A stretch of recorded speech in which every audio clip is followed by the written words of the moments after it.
Despite his awkward on-screen presence, Ed Sullivan became a legendary figure in television, celebrated for his ability to spot talent. An appearance on his show often marked the beginning of a successful career in entertainment. However, behind the glitz and glamour lay a series of surprising stories that reveal a different side of this television icon. Among them is the tale of a singer who left Sullivan feeling repulsed. This unexpected reaction stemmed not just from the singer's style, but also from their boldness and the way they challenged the norms of the time. Sullivan, known for his conservative taste, found himself at odds with this artist, leading to a clash that would be remembered in television history. The tension between them was palpable, and it highlighted Sullivan's struggle to adapt to the evolving landscape of music and performance. As we delve deeper into this story, we uncover the complexities of Sullivan's character and the dynamics of his relationships with guests, showcasing how the world of show business often hides more than it reveals. Ed Sullivan was not just a gifted athlete, he also cherished the time spent with his teammates. The spirit of sportsmanship and camaraderie he experienced on the field inspired him to become a strong advocate for racial and social equality. Sports played a significant role in helping him build lasting connections, which extended beyond the game itself. One of the most profound relationships in his life was with Olympic swimmer Sybil Bauer. From the moment they met, it was clear that they were a remarkable match.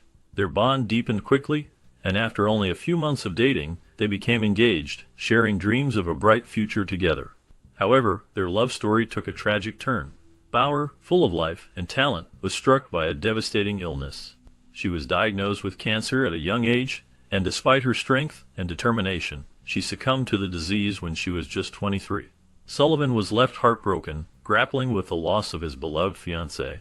The joy they shared was overshadowed by grief, marking a poignant chapter in his life. This experience not only shaped his views on love and loss but also reinforced his commitment to advocating for social change, as he sought to honor her memory through his actions and beliefs. Ed Sullivan was a talented producer who made a significant impact in the entertainment industry.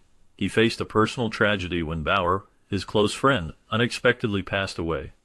This devastating event left Sullivan emotionally vulnerable, and it took him 2 full years to recover and regain the will to date and love again. As his heart began to heal, Sullivan met the lovely Sylvia Weinstein, and he instantly felt that he had been granted a second chance at love. Their initial happiness, however, was overshadowed by a significant obstacle. Sullivan's Jewish family was not in favor of Sylvia, as she was of Irish Catholic descent. This cultural difference led to a long rift between the couple and Sullivan's family. For a considerable period, the pair maintained a lie, claiming that Sullivan's last name was Solomon in an effort to appease both families. Eventually, they decided that the dishonesty was taking a toll, and they must come clean about their true situation. Though confessing the truth was a risk, they finally married in 1930. Ed Sullivan had faced a significant challenge with the potential to tear him apart, but instead, his perseverance brought him the love he sought. This story of love, heartbreak, and triumph makes Sullivan a fascinating figure in the world of entertainment. The newlyweds seemed to be on track for a beautiful family life. When they discovered that Sylvia was pregnant just a month into their marriage, excitement filled their hearts as they prepared to welcome a new member into their family. 9 months later, they brought a lovely baby girl into the world and named her Betty, honoring Sullivan's mother who had passed away a few months before. This choice reflected their deep love and respect for family, marking a poignant moment in their lives. With their private lives full of pleasure and excitement, the new parents anticipated their happily ever after. They envisioned a future filled with laughter and joy, nurturing their child in a warm and loving environment. However, they had no clue that Sullivan's foray into the entertainment industry would have such a significant influence on their objectives. As he embarked on his career, the demands and challenges of the entertainment world began to shape their lives in ways they had not expected. The balance between family and career became a delicate dance, one that would test their resolve and commitment to each other and their growing family. Following his high school athletic achievements, Ed Sullivan felt a strong pull toward a professional shift. He wanted to immerse himself in the journalism and entertainment industry, so he took the bold step of becoming a sports reporter. This career choice proved to be a pivotal moment for him. It wasn't long before his talent for writing caught the attention of major publications. He began contributing to well-known newspapers like the Evening Graphic and the New York Daily News. One of his most notable contributions was the column titled Little Old New York. This column played a significant role in boosting Sullivan's notoriety. It was filled with intriguing and sometimes salacious tidbits from the entertainment world, which captivated readers and kept them coming back for more. Sullivan's ability to blend sports reporting with entertainment gossip allowed him to carve out a unique niche in the competitive world of journalism. His work not only showcased his writing skills, but also highlighted his keen understanding of what readers wanted to know, making him a prominent figure in the industry. In 1964, Ed Sullivan had a remarkable opportunity for music fans across the United States. He invited a relatively unknown band from Liverpool to perform on his show. This band, while already enjoying success in the UK, was eager to break into the American market and achieve even greater fame. The group in question was none other than the Beatles. Their debut appearance on The Ed Sullivan Show became a historic moment in television history, attracting a staggering 74 million viewers. To put this number into perspective, the total population of the United States at that time was around 191 million people. This means that nearly 40% of the country tuned in to watch the Beatles perform. The excitement surrounding their performance marked the beginning of Beatlemania in America, a cultural phenomenon that swept the nation. Ed Sullivan's decision to feature the Beatles not only changed the course of their careers, but also significantly impacted the landscape of popular music in the United States and beyond. The show became a pivotal moment that showcased the power of television in promoting new music acts, and it solidified Ed Sullivan's role as a key player in the entertainment industry. The Beatles' performance on that night is remembered as one of the most significant events in music history, illustrating how a single television appearance can elevate a band to iconic status. With the passage of time, it became clear that Ed Sullivan had a penchant for keeping grudges, and his quarrel with singer Buddy Holly was a prime example. Sullivan made it plain that there was no love lost between the two when he welcomed Holly on his program by purposely mispronouncing his name on live TV. This act of disrespect was not an isolated incident, but rather a reflection of the underlying tension between them. The explanation behind this feud lies in Holly's refusal to modify some of the lines in his hit song Oh Boy, which Sullivan believed were improper. This disagreement over artistic expression not only soured their relationship, but also highlighted Sullivan's tendency to hold on to grievances. As it turns out, this was just one of many grudges Sullivan would have against celebrities throughout his career. His ability to foster animosity often overshadowed his role as a promoter of talent, leaving a trail of strained relationships in his wake. This pattern of behavior would come to define his interactions with various artists, shaping the landscape of entertainment during his time. One notable event in Ed Sullivan's career was the incident involving comedian Jackie Mason, which became widely known as the Finger Incident. In 1964, Sullivan's popular television show secured a deal with Mason for 6 performances, amounting to an estimated $45,000. However, during one of Mason's appearances, a misunderstanding occurred. Mason made a pointing gesture toward Sullivan, which the producer misinterpreted as an offensive gesture. Sullivan believed that Mason had given him the middle finger, a gesture that would certainly rub anyone the wrong way. In response to this perceived insult, Sullivan took the drastic step of canceling Mason's residency on the show.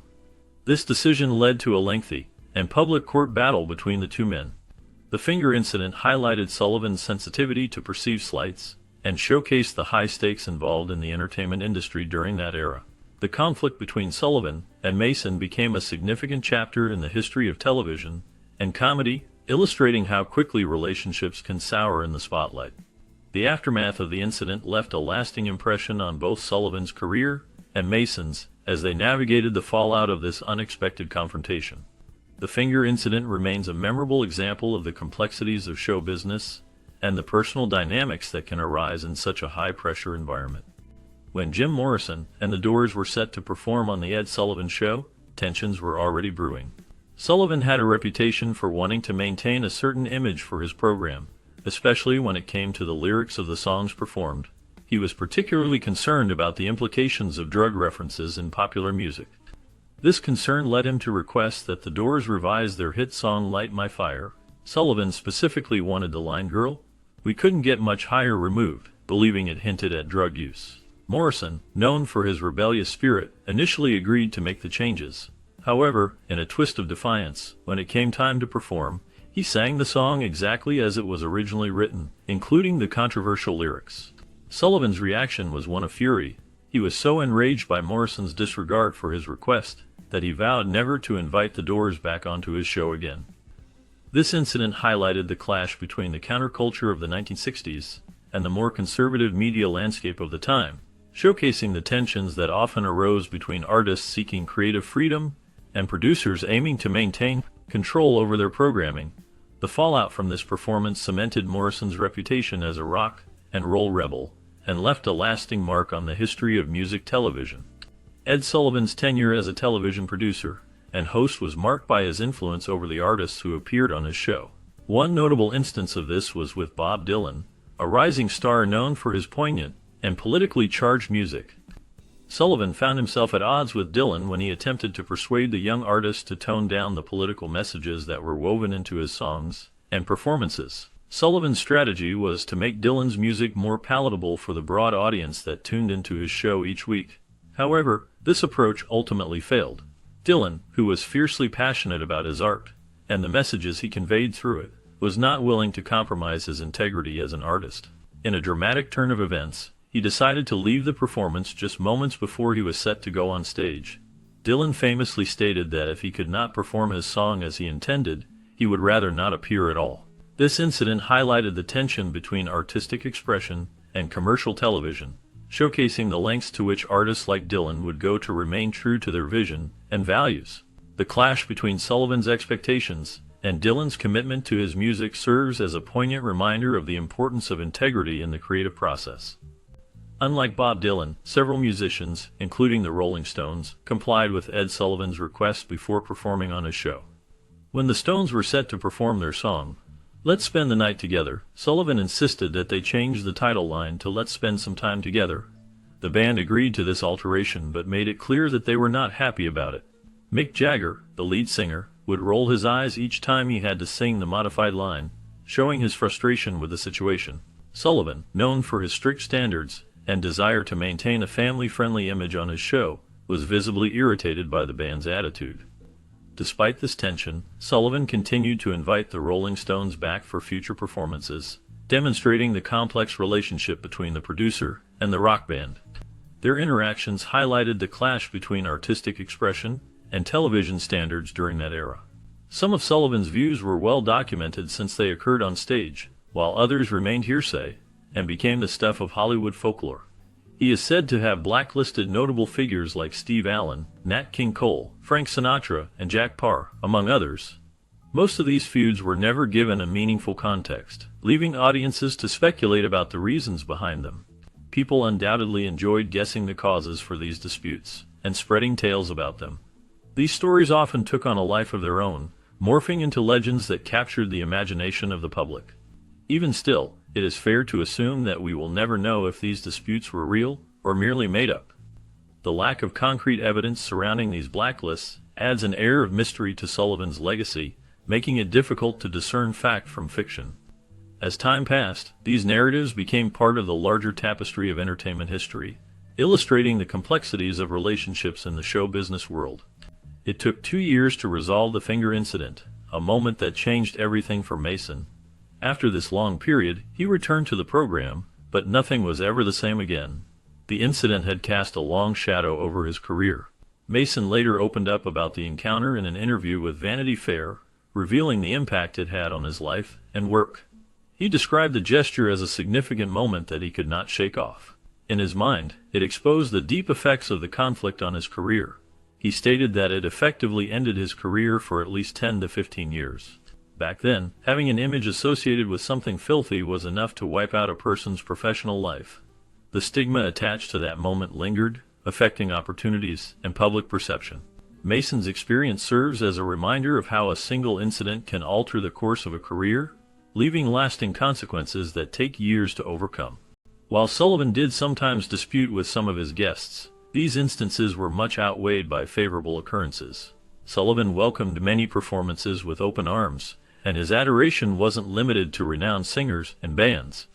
One standout performer was Liberace, who became a fan favorite on the program. His flamboyant character and great abilities captivated audiences, and he was known for his willingness to inject comedic elements into his performances. This unique blend of talent and humor made Liberace a beloved figure on the show. The dynamic between Sullivan and his guests often created memorable moments, and the excitement of live performances added to the show's charm. Viewers eagerly anticipated each episode, curious about what surprises and talents would appear next. Sullivan's ability to connect with a wide range of artists contributed significantly to the show's popularity, making it a staple in American entertainment. The variety of acts showcased on the program reflected Sullivan's commitment to celebrating diverse talent, ensuring that each performance was a delightful experience for the audience. Despite the challenges, gaining recognition on the Hollywood Walk of Fame is a significant achievement, and Ed Sullivan did not stop there. Throughout his career, he was seen as an unorthodox figure, known for his serious demeanor and unyielding actions. This unique persona, marked by his unsmiling visage, ironically won him the admiration of many, including critics. They appreciated his authenticity and commitment to his craft, which set him apart in the entertainment industry. Sullivan's contributions to television did not go unnoticed, as he received numerous accolades for his work. Among these were a prestigious Primetime Emmy Award for Outstanding Variety Series, a Golden Globe Award for Television Achievement, and a Peabody Award, showcasing his impact and excellence in the field. His journey demonstrated that embracing a distinct style and thinking outside the box could lead to remarkable success and lasting influence in the world of entertainment. After more than 2 decades of broadcasting The Ed Sullivan Show, it was time for Ed to call it quits. This decision was not easy. The show began as a tiny and modest program but grew to catapult him to unfathomable heights. Through the years, Ed Sullivan became a household name, establishing himself as a true celebrity. His charisma and unique style solidified his status as one of Hollywood's best presenters, bringing a variety of acts to the stage and making them famous overnight. Yet, as with all good things, this chapter of his life had to come to an end. Ed was ready to take a step back, relax, and enjoy a peaceful family life. He envisioned a quieter existence, perhaps filled with simple pleasures and cherished moments with loved ones. Unfortunately, destiny had other ideas for him. His time away from the stage was brief, as the allure of the spotlight and the call of the audience proved too strong to resist. Ed Sullivan's journey was far from over, and the world was not ready to let him go just yet. In 1974, Sullivan faced the harsh reality of a terminal illness just a few years after stepping away from the television world. He was diagnosed with advanced esophageal cancer, a condition that would ultimately define his last days. The diagnosis was devastating, and the gravity of his situation weighed heavily on his family. They believed it was crucial to keep the true extent of his illness hidden from him. This decision stemmed from a deep desire to protect his mental well-being and provide him with peace during his final moments. Sullivan had dedicated much of his life to entertaining millions, and now, in his time of need, his family wanted him to be free from the pressures of the public eye. They surrounded him with love and care, ensuring that he spent his remaining time with those who genuinely mattered to him. The choice to maintain this secrecy was not easy, but it was made with the hope that it would allow Sullivan to find solace away from the spotlight that had once shone so brightly on his life. The cancer spread far quicker than anyone expected. Ed Sullivan died at the age of 73, only a few weeks after receiving his diagnosis. His passing shocked many, as he was a significant figure in American television and entertainment. More than 3,000 people gathered at St. Patrick's Cathedral for Sullivan's funeral, showing the deep respect and admiration people had for him. Among the attendees were some celebrities from his famous hit list, a testament to his influence in bringing stars to the forefront of American culture. Despite the controversies and feuds that sometimes surrounded him, no one could say anything negative about Sullivan. His impact on the American entertainment business was undeniable. He played a crucial role in shaping television as we know it today, introducing audiences to a wide range of performers and acts. His legacy continues to resonate, reminding everyone of the power of entertainment to unite people, regardless of personal differences. Everything is fair in love, war, and show business. This sentiment resonates deeply in the world of entertainment, especially when discussing figures like Ed Sullivan. Jackie Mason, a comedian whose career was notably affected by Sullivan, paid tribute to the late TV personality. In an interview with Vanity Fair, Mason expressed admiration for Sullivan's life and work, despite their complicated history. He acknowledged that Sullivan's confrontational nature often stemmed from his own insecurities. Mason described Sullivan as a wonderful guy, highlighting him as the nicest and classiest man in the show business arena. Mason recalled how Sullivan became genuinely passionate during performances, showcasing his dedication to the craft. Behind the scenes, Sullivan was known to be nervous before each show, driven by a desire to make everything perfect. This anxiety reflected his commitment to delivering the best experience for his audience. Sullivan's legacy is a testament to the complexities of show business, where relationships can be fraught yet filled with respect and admiration. The dynamics between entertainers often reveal a deeper understanding of their struggles and triumphs, creating a rich tapestry of human experience in the world of entertainment.